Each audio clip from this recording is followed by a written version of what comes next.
Welcome back, dear viewers, to the RPG Imaginarium, where here we seek to catalog the best traditional gaming stories the internet has to offer. Tonight, we bring you a story of a game called Big Eyes, Small Mouths. The story is commonly known as Anon Plays a Weeaboo Wrangler, posted by Liars Everywhere on 4chan's TG board. As always, a link to the original story is provided below. Be me.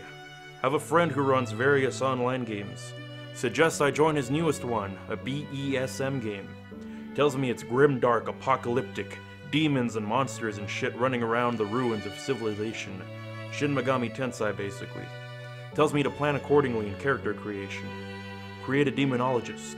Studies ancient script to wield demonic power against humanity's enemies. Join the game. Modern day Tokyo. The other characters are magical girls. Realize my friend is a filthy liar. Refuse to acknowledge anything is wrong. Won't give him the satisfaction. The game continues. I turn out to be the one most suited to surviving daily life, can hold down a job, afford a home, etc. Magical girls keep coming to my house, won't leave. Other players think my stern, research-minded demonologist is hilarious. Magical girls, always getting into hijinks, trying to cheer him up, making little costumes for his unholy minions, asking him to join in on the magical girl motto before fighting monsters and villains. I was mad at first, but honestly it got funny. Wouldn't call them adventures per se, game didn't have many sessions before friend's work schedule changed, and he had to cut back on GMing, and the vast majority of the time was spent indulging in typical anime shenanigans. There was the time we fought the evil Bug Queen though. It started off simple enough. The girl's magical plot device reported a swarm of insects attacking the populace, carrying off people and large amounts of valuables. Clearly, they needed to put a stop to this horrible state of affairs, and because it was actually kind of far away, the team needed the mightiest form of transportation at their disposal. My car. And that meant a visit to their new best friend, who, at the moment, was busy trying to pierce the veil between the realms and seize the ancient jeweled heart of Kel Zagath. What kind of car did you drive? Please tell me it was a beat-up station wagon or something like that. As a matter of fact, it was a Pinto cruising wagon found by Googling ugly-ass cars, sustained by a steady stream of replacement parts and unholy magic. They came in through a window, as they so often did. The cat girl had gotten stuck in the chimney last time I had locked them out, and the time and effort spent dislodging a yowling ab-human far exceeded the trouble of leaving the girls an easy entrance. They spilled over a sacrificial goblet of blood, harvested from a mutant hellhound, disrupting a 3-day ritual and forcing me to close the rift as quickly as possible to avoid getting my soul stolen. A brief struggle with unholy energies later, they informed me they needed a ride. Typical. I helped. If I was going to interrupt my research to chauffeur them around, I might as well field test my own unnatural powers. Once they'd settled the argument of who got to sit in the front seat this time, we headed off in the direction of the massive black cloud of bugs on the horizon. When we got close, they bolted out, swiftly moving to protect the populace and try to beat back the Insect Menace. I found an available space away from stampeding civvies and made my way to the fight, summoning a pair of encounter-appropriate mooks as I went. With the girls focusing on saving lives, I could focus on directing my magic. Excess ribbons and frilly aprons aside, my wretched homunculi were well suited to pest control, with fiery breath and physiologies resistant to mundane venom. Step by step, block by block, we were stemming the chitinous tide, advancing towards what we assumed was the center of the problem. We soon reached what appeared to be a massive hive, squatting in the center of a public park with bugs of all flavors streaming in and out. We could see a few unconscious people being crowd-surfed in by the vermin, along with bags of cash, jewelry cases, and just about anything else with high value. I sent my vile servants forward only for the pair of them to stop short the minute their misshapen feet touched the grass. A literal honey trap. Big Eyes, Small Mouths, a system created for the express purpose of playing your own animu game. At that point, the proverbial fan was struck with unwholesome ammo. Huge fucking beetles erupted from the earth, gobbling up my 2 hapless mooks in an instant. Combat began again, and we were soon hitting the big bastards with everything we had, doing our damnedest to punch through their armor while avoiding those giant crushing mandibles. It was a hard fight, but we came out on top. But we'd all seen enough cartoons to know the boss was yet to show. Sure enough, we were greeted by the classic "oh ho ho ho ho" of an evil villainess. The hive erupted in a fountain of bugs, and from them sprang a mishmash of women and insect. She commended us for making it this far, and we had a few humanoids who could handle even the smallest of swarms, but we were quite deluded if we believed we could oppose her. We should simply surrender ourselves, she might feel a twinge of mercy, etc., etc. You know, usual villain stuff. One of the girls retorted that we'd never surrender to an evil villain, that she was doing something very wrong by kidnapping people and stealing stuff. The villainess laughed again, purring that it was only natural that a beautiful queen like her have a full treasury and a household full of servants to tend to her lovely self.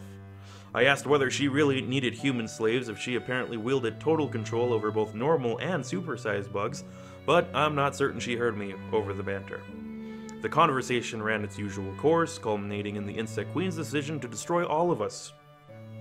The superpower pleasantries out of the way, it was time for the team fight. Which meant it was time for the team motto. Catgirl, love! Angel, dreams! Shrine Maiden, miracles! Witch, the wishes of the earth will shine like stars! Pretty soldier and starlight will chase away evil! All together, so we fight for Earth and its people! We are! Pose centered around my character. I will have no part of this. The girls continue holding the pose, waiting. The pretty Justicars. Thus, battle was joined. The fight itself was what the great Jim Ross might have called a slobber knocker. That buggy bitch hit like a tank, and catching her with our own attacks was tricky, to say the least, and even a heavy hitter like the Angel didn't seem to stagger her much. I was rapidly burning through my list of summons, some used to attack, others yanked out of the ether as a last-second shield. My bigger powers required incantations, and time was something I was most certainly not getting. At the rate we were going, the odds of victory got slimmer and slimmer for the forces of good and happiness, and their driver.